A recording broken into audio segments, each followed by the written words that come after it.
conta com o apoio da editora IMEP, da Fundação do Patrimônio Histórico e Artístico de Pernambuco, Fundarte, Governo de Pernambuco, Lei de Incentivo à Cultura, Lei Rouanet, e tem o patrocínio de Caixa Econômica Federal, Governo do Brasil, Iquine, Tintas Iquine, Pitu e Livraria do Jardim. Vamos para a próxima mesa, que trata do real versus ficção, a crise climática na literatura contemporânea. Para palestrar, nós chamamos a escritora, roteirista e atriz gaúcha Morgana Kretzmann.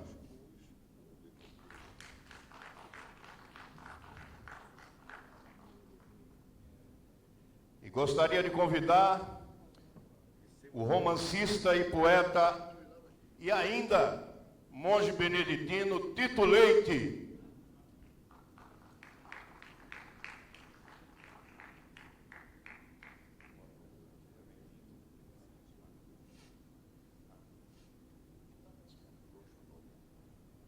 Probleminha técnico, já Tito sobe. O Tito tá no banheiro. Tá dando pra me ouvir? Oi. O Tito tá no banheiro. Tá no banheiro, porque ele tomou muita água durante a mesa que ele acabou de fazer. Então ele teve que se retirar por alguns segundos, mas ele já está voltando. Tá bom? Enquanto isso, a gente avisa que hoje, às 19h30, teremos a peça do médico e escritor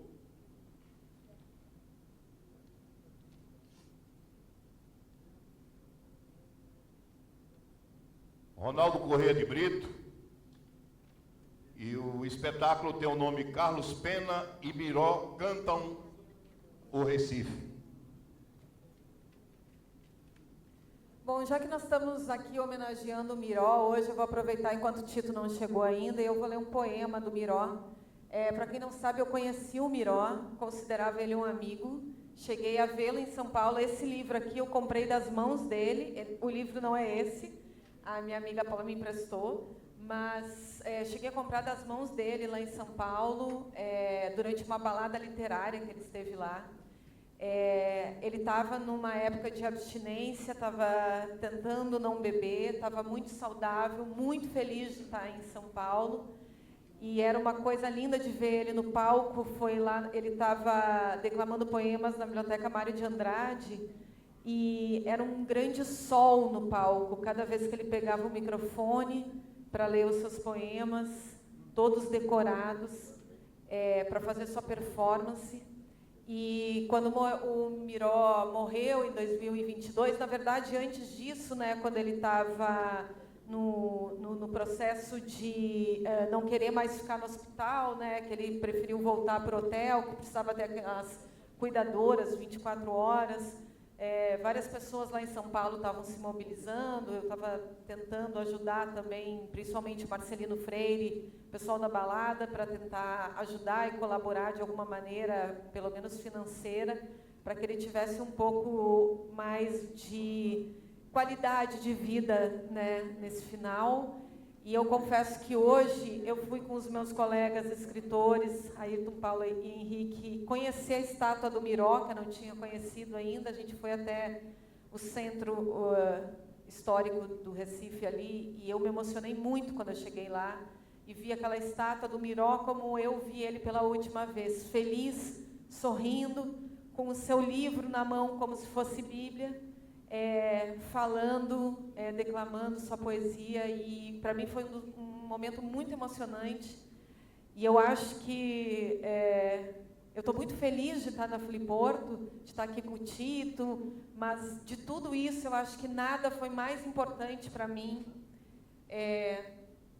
nesse último mês agora, como ter ido até o centro lá e ter visto essa estátua, ter visto o Miró e ter dado um abraço na estátua, um abraço que eu não pude dar nele antes dele partir. Então eu quero só ler um poema aqui dele, para depois a gente começar a mesa, tá bom?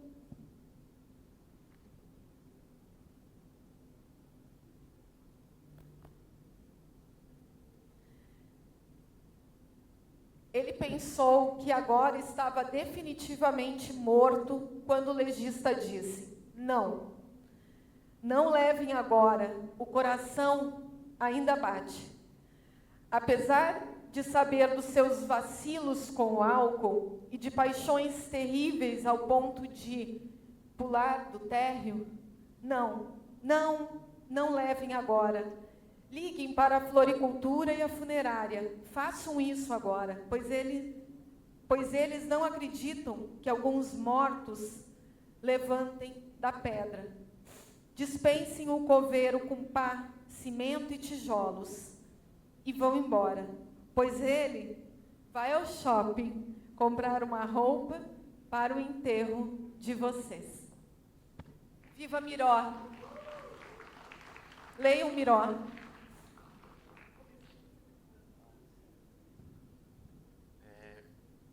Pessoal, estamos aqui com a escritora Morgana Kessman.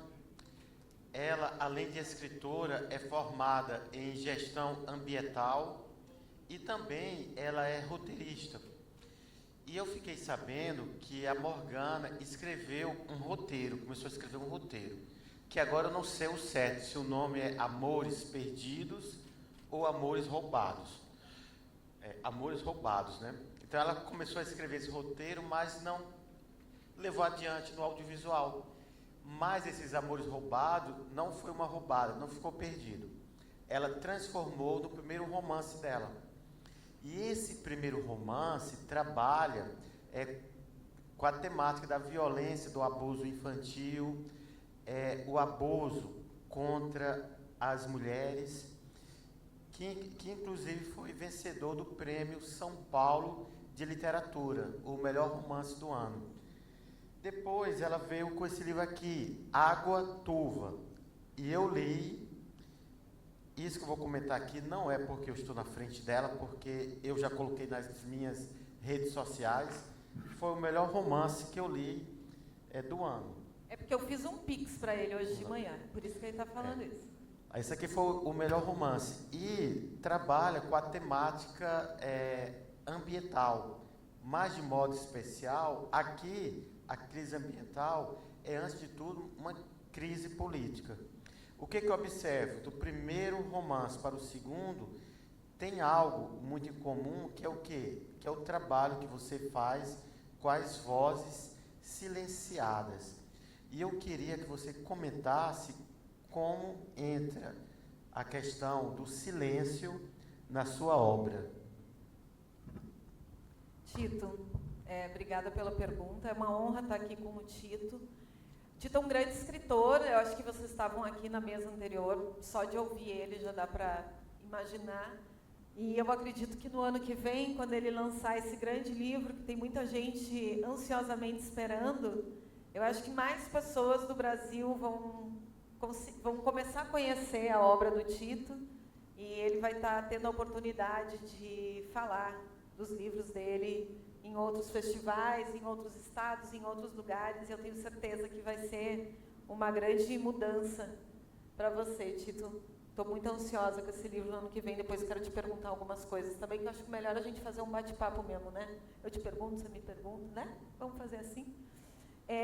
Então, eu acho que o silêncio na literatura, ele está muito mais presente no Alpó, que é o livro, meu primeiro romance, que é esse que o Tito estava falando, que era para ser um roteiro, depois vira um romance e eu ganho o Prêmio São Paulo, do que no Água. O Água, ele é muito mais barulhento, né? Ele tem um grito muito maior, principalmente em questões ambientais, né?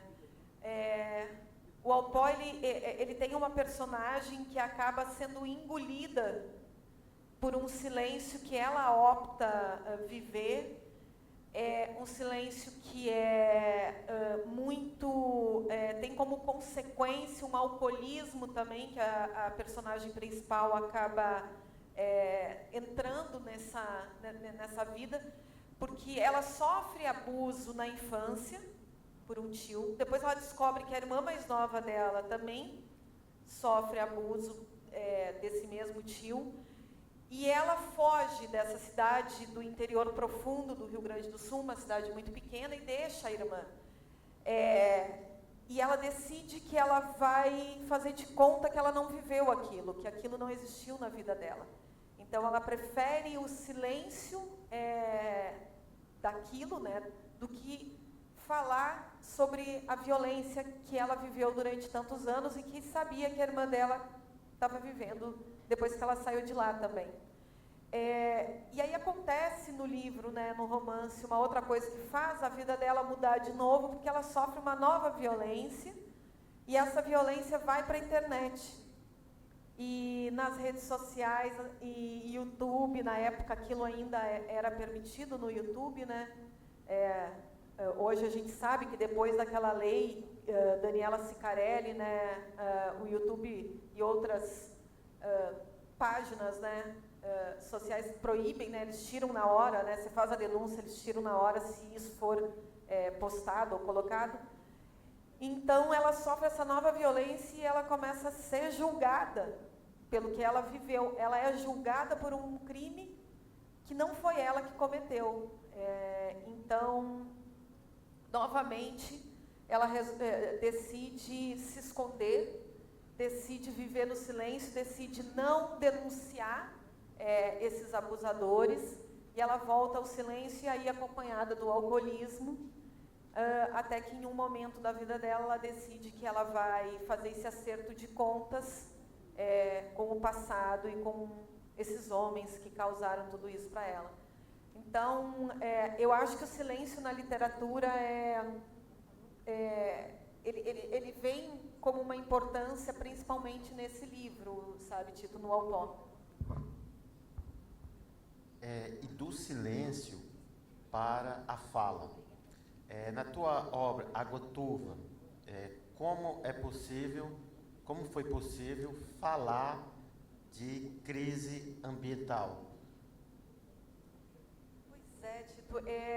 Na verdade, quando eu me formei em gestão ambiental, eu já vinha pensando nesse romance, né, no decorrer da faculdade. Depois que eu me formei, eu me dedico a escrever esse livro, a trabalhar nessa história. E a história ela começa por causa do Parque Estadual do Turvo, na verdade, né? Que se torna um dos grandes personagens do livro. Eu vou até o Parque Estadual do Turvo, que é uma unidade de conservação que existe no sul do Brasil, é um lugar que faz fronteira com a Argentina, e é o local onde a gente tem um corredor ecológico que sai do Paraná, passa pela Argentina e chega até essa grande floresta no Rio Grande do Sul, e é o último reduto da onça pintada no sul do Brasil. Esse é o reduto que a onça pintada tem para ter os seus filhotes. Depois ela vai pela Argentina, sobe até o Paraná de novo, depois ela desce, ela faz esse caminho. Mas ali naquele local, por ser um local muito mais calmo, é um local onde ela tem os seus filhotes. Então, tudo isso foi entrando porque eu, fazendo uma pesquisa, né, de campo, indo até o Parque Estadual do Turvo, conversando com os guardas florestais, com moradores, com ativistas de lá, eu descubro que a caça predatória de animais silvestres é uma coisa, até hoje, muito recorrente no parque. Isso me deixou muito chocada quando eu soube que lá ainda se mata onça e tantos outros animais silvestres que se matam, e essa carne é vendida lá para São Paulo e para a Ásia. Ou seja, a gente ainda tem pessoas consumindo carne de animal silvestre, consumindo carne de onça em São Paulo, na Ásia, em tantos outros lugares. Não é de se surpreender com isso quando a gente lê uma matéria que saiu essa semana, que pessoas estavam pagando para fazer turismo, para matar seres humanos numa guerra agora, como acabou de sair. Então, a gente sabe que há o turismo da caça, e aí agora eu já fico sabendo que é o turismo da caça para matar pessoas também. Ou seja, a gente está em 2025 e o ser humano parece que só piora, né? Parece que regride ao invés de evoluir. Então, o livro ele vem muito, Tito, por causa disso. Assim, a principal preocupação minha quando eu escrevo Água Turva é tratar da caça de animais silvestres e também da construção dessa hidrelétrica, que eu posso falar um pouquinho mais depois. que é muito interessante o livro Água Turva, porque tem essa temática ambiental, mas é um livro que não se sustenta apenas pela temática, mas pelo grande trabalho de linguagem. O trabalho de linguagem e também a Morgana, a todo momento no livro, ela tem um grande domínio da narrativa e também tem um bom trabalho de construção de personagens. E eu queria que você comentasse um pouco sobre as 3 personagens de Água Turva, que é muito interessante, que são 3 mulheres diferentes, mas que de repente se encontram unidas porque tem um inimigo comum. Então, você poderia falar como foi a construção dessas 3 personagens e quem são elas? Eu acho que o livro tem muitas semelhanças com o seu genipapo, né, Tito? Porque tem uma coisa de uma comunidade que se une contra um inimigo poderoso, um grande poderoso, né? E, na verdade, é isso que acontece com as 3 personagens do Água, né? A Chay, a Olga e a Preta são inimigas, não se dão, e aí elas se unem para lutar contra... Né, elas sabem que só se unindo elas vão conseguir lutar contra esse inimigo em comum, que é um deputado poderoso que manda naquela região, junto com outros empresários importantes de lá. E então elas se unem para isso, para fazer justiça, digamos assim. Eles estão tentando construir uma hidrelétrica naquela região que fica na fronteira entre Brasil e Argentina, que é cortado pelo rio Uruguai. Essa hidrelétrica é uma hidrelétrica que o projeto dela é uma realidade. Ela, durante muitos anos, esteve, não na gaveta, mas em cima da mesa do antigo governo federal que a gente teve, que eu me nego a dizer o nome dessa pessoa.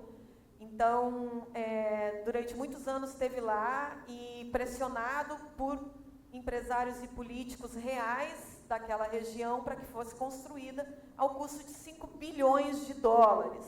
Uma hidrelétrica que já tinha vários estudos sobre impacto ambiental e estudos sobre energia, falando que o Parque Estadual do Turvo, parte dele ficaria debaixo d'água, iria prejudicar a onça-pintada que vive lá, provavelmente ela iria sumir, e iria fazer com que o salto do Yucumã, que é o maior salto longitudinal de queda d'água do mundo, que existe e que está lá, iria ficar debaixo d'água, como, por exemplo, em Foz do Iguaçu, as 7 quedas. Com a diferença de Foz do Iguaçu é que a Itaipu cria uma quantidade de energia gigantesca para 3 países e aquele projeto de lá iria criar uma quantidade de energia muito pequena que não iria fazer diferença para aquela comunidade nem para aquela região. E é um custo de 5 bilhões de dólares quando eles vêm falando que iria mudar em questões econômicas aquela região e aquelas pessoas que são realmente pobres, né? É uma região muito pobre do Rio Grande do Sul. Só que se você parar para pensar, você pega esses 5 bilhões de dólares, que seriam um dinheiro público, e você investe, então, nessa região com indústria, com universidades e, enfim, com tantas outras coisas que poderiam fazer com que aquela região tivesse um crescimento econômico, que seria essa desculpa para a hidrelétrica ser construída. Então, com muito esforço da comunidade local, ribeirinha e outras pessoas, a hidrelétrica até hoje não foi construída. Eu sempre lembro de um episódio que é uma anedota, né? Mas quem sabe que tenha acontecido, né? Que falam da vaidade, sabe? E que teve um encontro de poetas na Irlanda, o Eliot, Yeats e o James Joyce. E o Yeats já estava bem maduro, e na época ele era considerado o melhor poeta da Inglaterra, não, da Irlanda, né?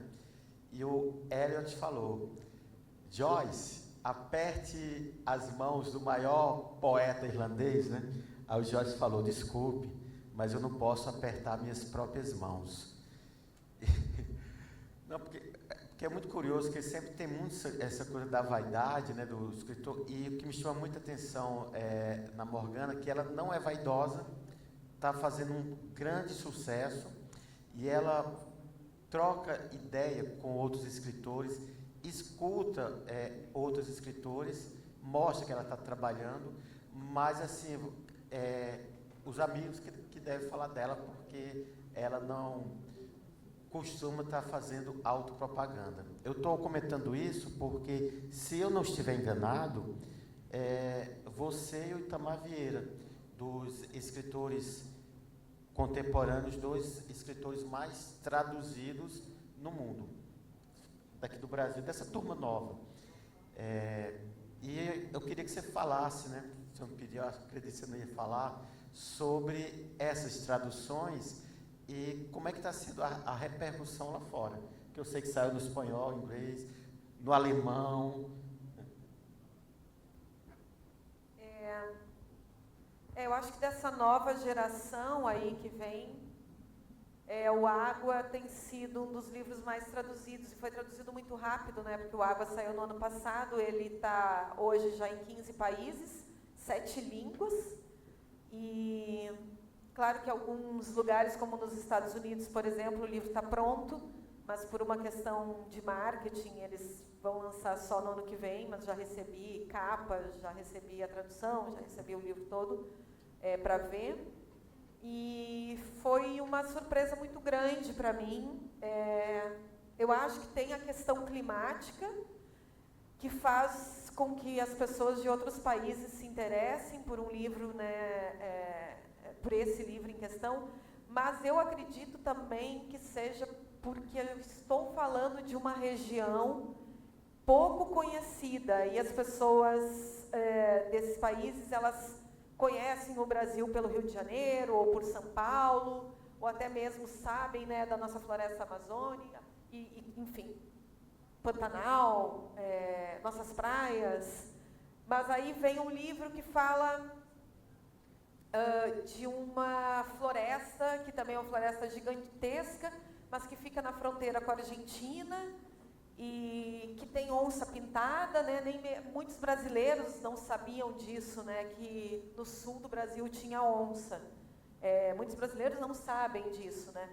Muitos brasileiros não sabem do Salto do Yucumã, que é esse salto, o maior salto longitudinal do mundo. É uma coisa belíssima isso, que está lá entre Brasil e Argentina, pertence aos dois países, mas a parte das quedas fica do lado brasileiro. Então, se a gente for para o Parque Estadual do Turvo e ficar na parte brasileira do parque, a gente vê as quedas, que é uma coisa belíssima a se perder de vista.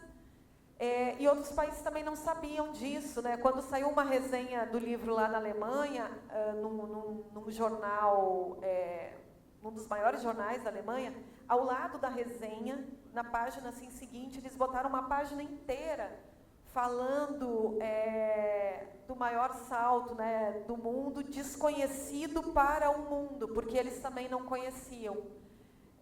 Então, eu sempre fico pensando que, se as pessoas agora quiserem começar a ir conhecer o Salto do Yucumã ou o Parque do Turvo, o Água Turva já fez o seu trabalho, né, como livro, como literatura, porque já está fazendo com que as pessoas queiram conhecer um lugar totalmente desconhecido, até mesmo para muitos brasileiros.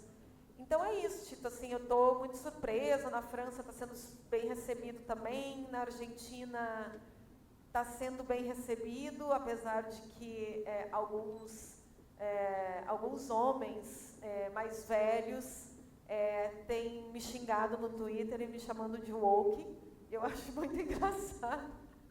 O woke, eu nem sabia que a gente ainda falava isso. Eu pensei, nossa, mas nem se fala mais em woke, porque eles dizem que o meu livro tem muitas mulheres boas, mulheres que vencem tudo e os homens perdem. O que não é verdade, porque há mulheres que também não são boas no meu livro e que também perdem. Mas realmente, os homens no meu livro, nem todos, o Sarampião, que é o grande personagem místico do livro, ele não está nessa bacia de homens maus, mas infelizmente a gente sabe que o mundo é assim, as guerras, elas são começadas por homens. Os grandes defeitos que a gente vê na política do mundo acontecendo hoje ou no passado foram feitos por homens. Então, eu também não posso fugir dessa realidade quando eu estou fazendo um livro que é político e que é social, colocando que, infelizmente, eu acho que os grandes problemas do mundo foram causados por homens. Inclusive, a minha amiga Márcia Tiburi, a quem muito gosto e sou fã, disse uma vez numa mesa: vocês homens passaram anos comandando, passaram anos mandando, passaram anos dizendo como que as coisas deveriam ser e fizeram muita coisa errada, a grande maioria das coisas erradas. Deveriam agora se retirar e deixar nós, mulheres, comandar.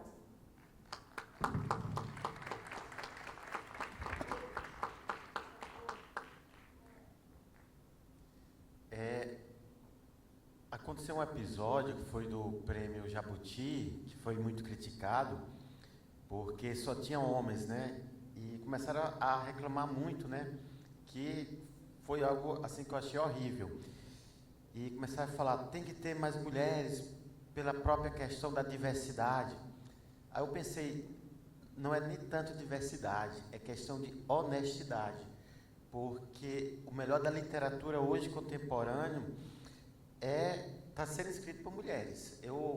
Você, a Micheline Verunsky, tem uma escritora que ela não é muito comentada, que eu achei ela muito boa, que é a Vanessa Munar.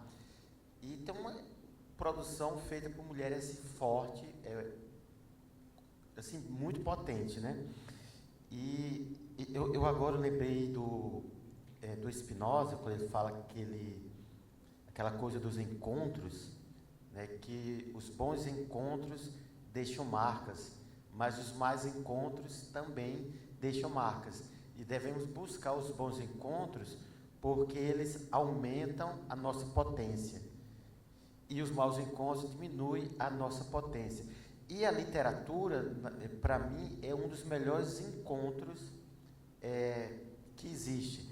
E eu até costumo dizer que a minha literatura nada mais é do que o resultado dos meus encontros literários. E, Morgana, você poderia falar dos seus encontros literários? Quem são os autores que fazem a sua cabeça, que te influenciaram e que você até diz, é um lugar que eu não devo esquecer de olhar? E só mais uma coisa, você poderia indicar autores novos que você leu e você falou, poxa, isso é potente, esse cara, essa mulher tem que ser conhecido. Até porque sabemos que a literatura tem uma questão também de militância, de tamanha que são as dificuldades. Então, Tito, até eu acho que esse é um momento que eu posso te incluir no papo, porque eu acho que você também deveria falar sobre isso, que a gente estava comentando há pouco, né? A gente tem aqui 2 vencedores de prêmio, o Ayrton, vencedor do prêmio Sesc. Ele já tinha, 50 livros publicados, Ayrton? Já tinha 50 livros publicados. Ele foi vencedor do prêmio Sesc, que era um prêmio de curadoria e organização do Henrique, que está aqui, Henrique Rodrigues. E a coisa mais louca, vou usar essa palavra, o Ayrton ficou conhecido quando ganha o prêmio Sesc e fica ainda mais conhecido por uma censura ao livro dele do próprio prêmio Sesc. Olha que loucura isso! Assim, então a gente tem aqui aí o livro, o Henrique cria um novo prêmio, que é o Prêmio Caminhos, né? Que, me diz o nome completo dela, desculpa. Paula Novaes acaba de ganhar a 2ª edição desse livro. Também ela estava me contando um monte de oficina que já fez, me contando que fez uma oficina comigo, foi uma oficina online, eu nem lembrava. Escritora, advogada, e aí agora ela vence esse prêmio, fica conhecida por esse prêmio. Então, eu acho que são vários os caminhos para a gente chegar à literatura, chegar a ser conhecido, chegar a ser publicado e encontrar os seus pares, como você falou, na literatura. Mas há também aqueles caminhos em que a gente acha que isso é só fantasia, que isso não vai acontecer. Como, por exemplo, tomando uma cerveja na Flip, você conhece um puta editor da maior editora do país e tem o seu livro contratado, que é a história do Tito, que eu quero que o Tito conte aqui para vocês como isso aconteceu. Porque eu acho que essas histórias inusitadas também são interessantes da gente falar como forma de encontro, porque você estava com uma escritora que você conheceu na Flip, com o marido dela, que é um grande artista, um músico, que era amigo, né, desse editor da companhia. Estávamos todos lá, eu e o Tito tínhamos acabado de fazer uma mesa na Flip, e o Tito falou, né, sobre a história dele de monge, então vem esse editor. Conta para nós, Tito, que a história é muito boa. Eu estou achando que tem algumas pessoas aqui, quando eu contei na minha mesa anterior, mas eu vou contar novamente, porque tem pessoas que não escutaram. Eu era monge beneditino do Mosteiro de São Bento, aqui de Olinda. E eu entrei numa grande crise vocacional porque eles não aceitavam a minha literatura. Achavam que eu tinha que escrever com a única pretensão de evangelizar. E eu dizia, o que eu faço é literatura, não é catequese. E eu não conseguia trabalhar muito bem isso, eu comecei a ter muitos... assim, eu passei poucas e boas por causa de abuso de álcool. Aí eu comecei a ter problema com álcool.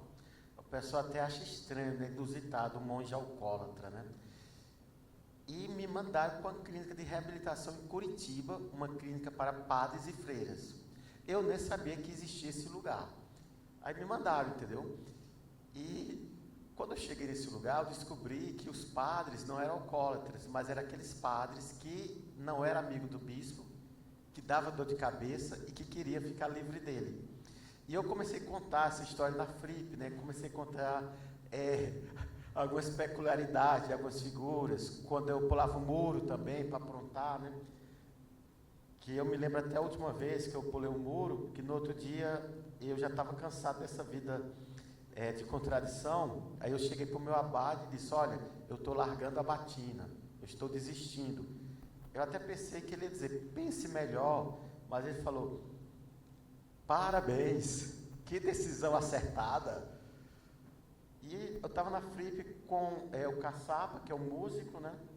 E o Caçapa é amigo desse editor, que é o Ricardo Terma, e contou a história para o Ricardo. Aí o Ricardo, não, eu vou publicar. Sim, a gente estava tomando uma cerveja, andando de festa em festa na Flip. E eu até pensei que era porque ele tinha bebido muito. No outro dia ele me manda uma mensagem, e aí, vamos publicar? Eu falei, vamos. Pela companhia, ok. Mas assim, foi uma forma muito inusitada como aconteceu.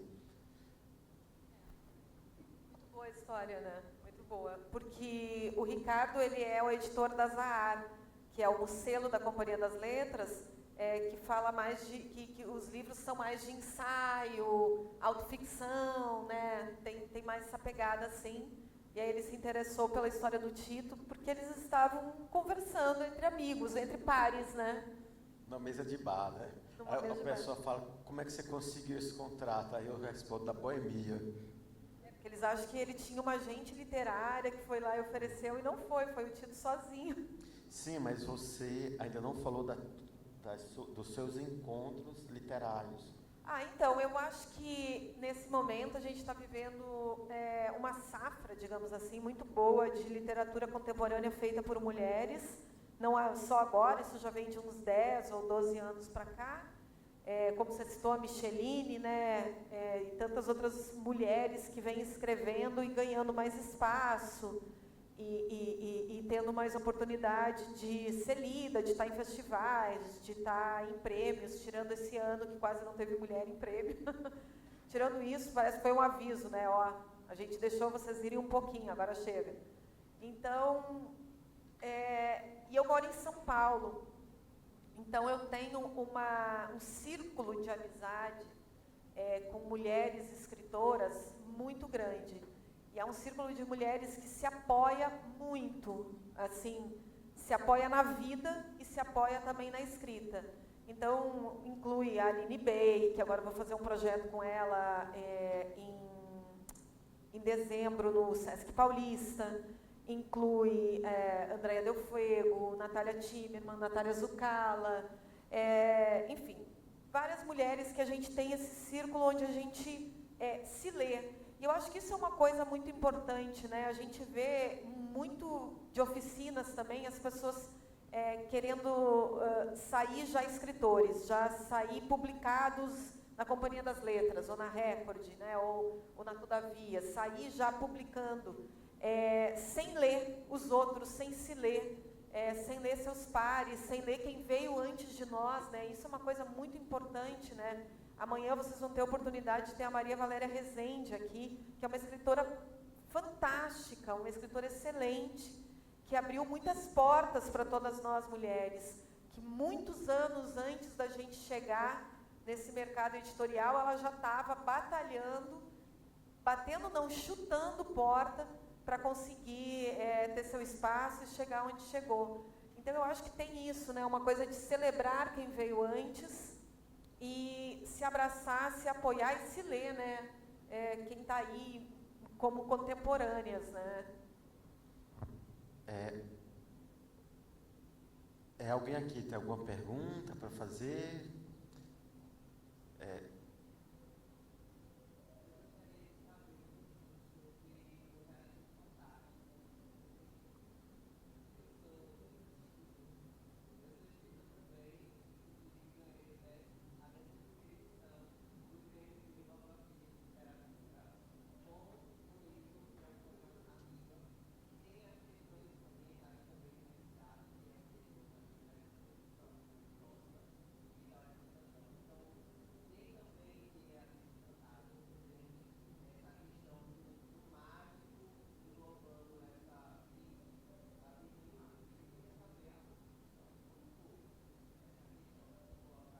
Como é teu nome?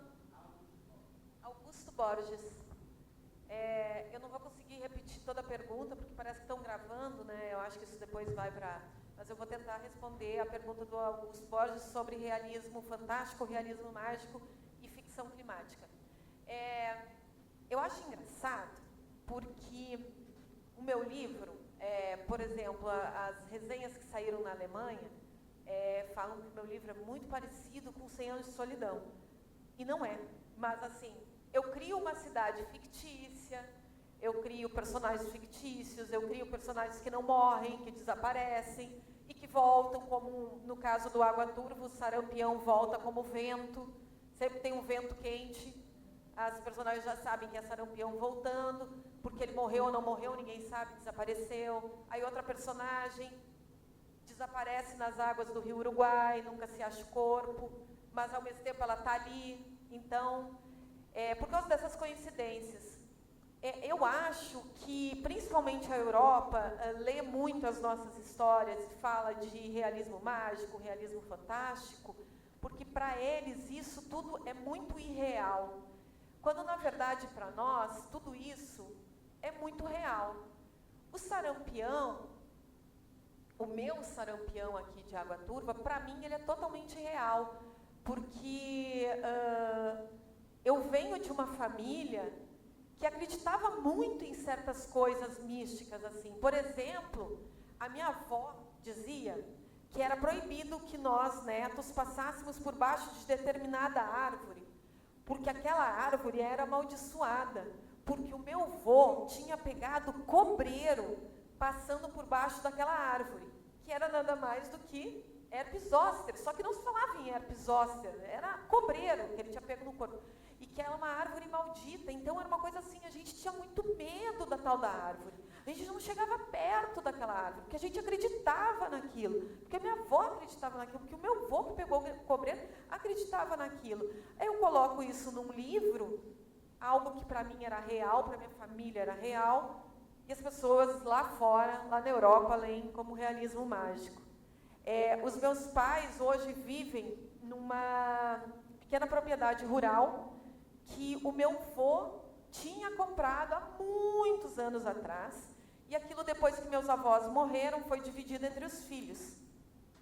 E aí se tinha uma história muito estranha, porque a minha avó já dizia que tinha que cuidar, porque o filho de 17 anos daquele casal que morava naquela casa, muito antes deles comprarem aquela casa, tinha ido lutar na guerra, e ele tinha 17 anos e ele morreu na guerra.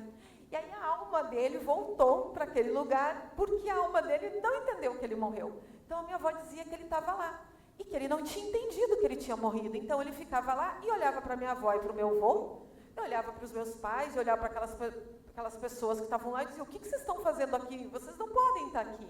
Os meus pais deveriam estar aqui. Então ele fazia muitas diabruras, entre aspas, assim.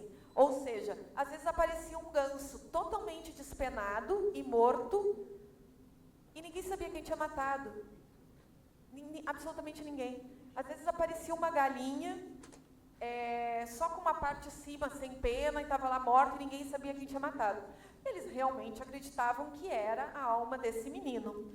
E aí começaram a se fazer um monte de coisa, foi para o cemitério, foi acender durante 7 dias, 7 velas naquela cruz, que fica a Cruz dos Mortos lá no cemitério. E aí quando saía do cemitério tinha que lavar os pés e as mãos com arruda.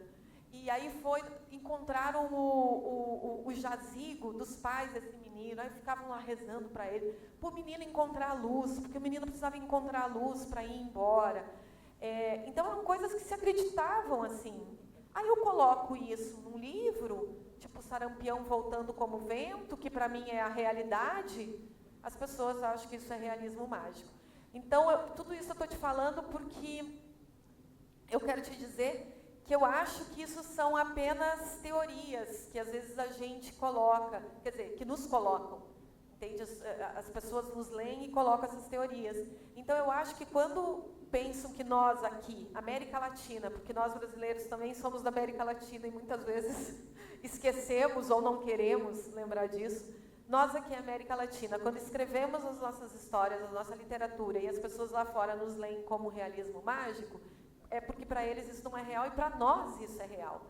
Então, eu acho que a gente continua fazendo a nossa literatura, que é super real, que eu imagino que a sua também seja, que agora você estava me falando, né, sobre isso, que é uma coisa que vivemos e acreditamos e para eles é realismo mágico.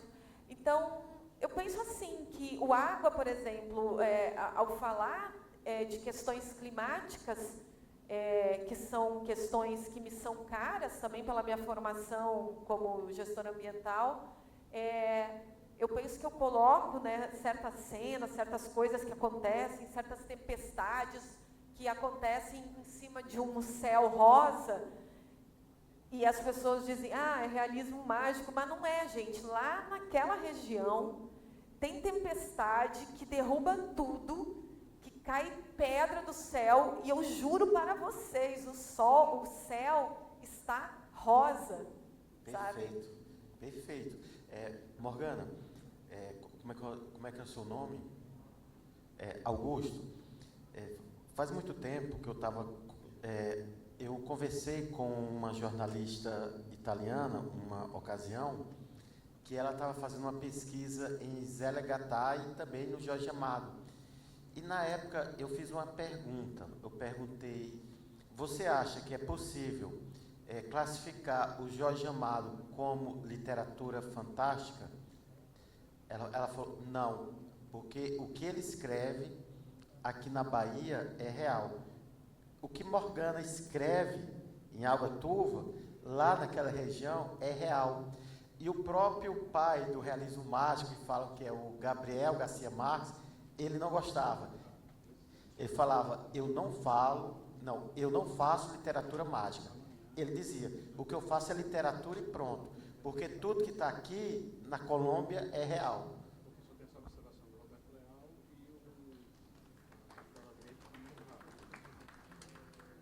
Mais alguma pergunta? Tem mais alguém querendo fazer pergunta? Então, acho...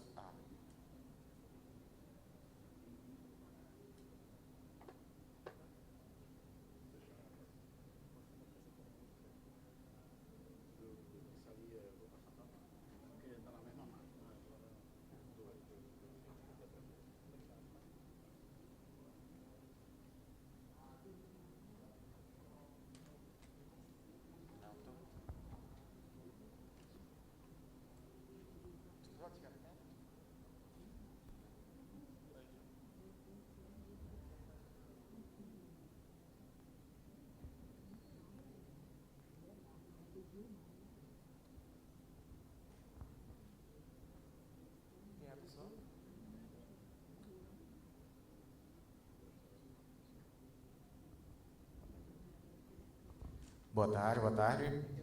Eu sou John Lima, sou apenas, por enquanto, entusiasta da escrita. A minha pergunta é sobre publicação. Para o público em geral, a gente tem, que eu me considero público, obviamente eu sou público de muitos escritores nacionais e internacionais, a gente tem a impressão de que quando se é publicado em editoras de maior alcance, de maior nome, tem-se a impressão de que são histórias de maior peso, de maior embasamento moral, científico, melhores em termos gerais. Ser publicado numa editora grande, não preciso citar nomes, a gente conhece algumas, ser publicado numa editora cujo nome tem maior peso, é algo a ser alcançado por escritores nacionais? Isso diz respeito à história que eles escrevem, aquilo que eles querem comunicar, aquilo que eles querem passar, isso é algo a ser alcançado por escritores nacionais? Sair de editoras menores para maiores, isso tem alguma importância literária e não apenas de mercado, digamos assim? Olha, qual é o seu nome? John. John. Obrigada pela pergunta, John. Eu acredito que não. O próprio Tito começou publicando por editoras menores, né? Eu comecei publicando por uma editora super pequena, o Alpó, né, que ganhou o prêmio, depois foi para uma editora pequena. A Andrea Del Fuego, por exemplo, né, é um exemplo. Ela começou por editoras muito pequenas. O próprio Malaquias, que ela ganhou o Saramago há uns 15 anos atrás, era uma editora que hoje nem existe mais, de tão pequena que era. Eu recebo muitos livros de editoras independentes, publicações independentes, que são livros excelentes. A questão das editoras grandes é que os autores, quando vão ganhando um pouco mais de nome, você tem a oportunidade de ter uma distribuição maior, né, do seu livro chegar nas livrarias, chegar nos lugares com uma distribuição um pouco maior. Então, isso acaba sendo uma oportunidade para o autor. Mas, em termos de qualidade literária, definitivamente não. Definitivamente não. Ainda mais hoje em dia, que a gente tem a internet nos ajudando, então muitos autores e autoras sabem que você pode contratar uma excelente pessoa para fazer a preparação do seu livro. Você pode contratar uma excelente pessoa para fazer uma ou duas leituras críticas do seu livro antes de você decidir publicar. Você pode contratar alguém para fazer a revisão do seu livro, né, antes de você decidir publicar, mesmo que não seja autopublicação, que seja por uma editora pequena. Muitas vezes as editoras pequenas não têm como pagar também revisor ou um preparador, né? Então, assim, são trabalhos que hoje você consegue fazer no mercado independente mesmo, né, que existe. Então, eu acredito que a qualidade literária, ela não está só nas grandes editoras de maneira nenhuma. A qualidade literária está no autor. Acho que isso é uma coisa que a gente tem que saber diferenciar, a editora do autor. A qualidade literária está no autor, em quem produziu a obra, em quem sentou a bunda na cadeira para escrever e reescrever o seu livro, sabe? Acho que é isso. Então, gente, queremos agradecer a presença de todos e eu deixo um aviso. Quem quiser adquirir o livro da Morgana, Água Turva, está disponível aqui na Livraria Jardim.